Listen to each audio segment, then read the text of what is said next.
Hello. I'm Eva. Hello, And I'm Eva. Peter. Hello, Peter. How are you? Good. And we're from the Santa Barbara Middle School Teen Press. And Oh, tonight God we're here. bless you. Thank you. You got cold little handies. So tonight we're here with. Jacki Weaver.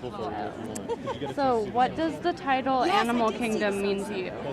The title is a kind of metaphorical thing about the anthropological, the way power structures change in families, whether they're human families or animal families. And I think the analogy is a good one, especially in a criminal family where it's very primitive and it's a bit like a lion kingdom where there's the head of the pride of lions and there's all the cubs and there's the power shifts, and I think that's what we tell in the story of Animal Kingdom. You've received so much recognition for the character you played, Smurf.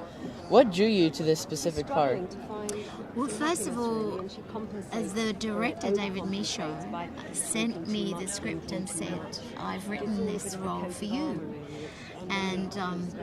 And because I've been acting for 48 years, that's happened to me quite a few times, and quite often it's not that great. But I'd never met David, and I read the script and I just thought it was amazing. It was a great character, great dialogue, fantastic storyline, and I said I'd love to do this. But, that's what happened. And how would you describe the difference between Australian films and American films? Well, I think you've got to look at the fact that we're only 20 million people and America's 300 million people. Am I right about the 300 million? I think you better look it up. You better Google that.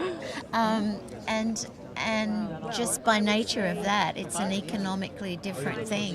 It's $1 billion industry in America. It's a juggernaut. It's a great big industry where millions of jobs are affected. And in Australia, it's we've got some great filmmakers, but it's a much smaller thing, and it's much harder to. We don't make great big blockbusters because we haven't got the money, but we have very passionate filmmakers who and you do in America too. You've got the whole lot. You've got the small independent filmmakers who make brilliant films right up to the great big blockbusters, and they're the ones that most of the people go to see. But as long as you've got young people who want to see good independent films as well, nothing wrong with a great blockbuster, but our films are mostly small independent films that take a lot of trouble to get made because it's hard to get funding for independent films anywhere in America as well as in Australia. Did that answer the question? Yes.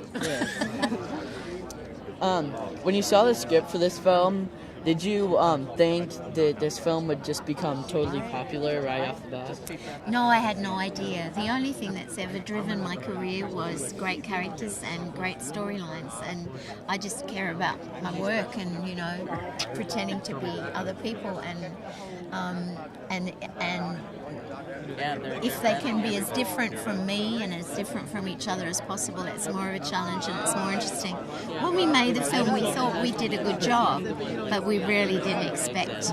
First of all, it won Sundance. It won the Grand Jury Prize for World Film at the Sundance Film Festival a year ago out of 1,022 entries, and we thought that was pretty impressive, and then from there it's just snowballed, and we didn't expect it. We thought we'd done some good work, but we didn't know we'd get to this.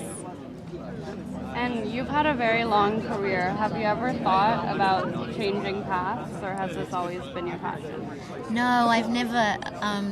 I come from a very middle-class family. My dad was a lawyer, my brother's a barrister, and I was expected to do law because I did very well at school, but I only ever wanted to act since I was about 3 years old. Thank you. Yeah, so much. Thank you. I hope you get good marks for your assignment. Poor little thing, put some clothes on.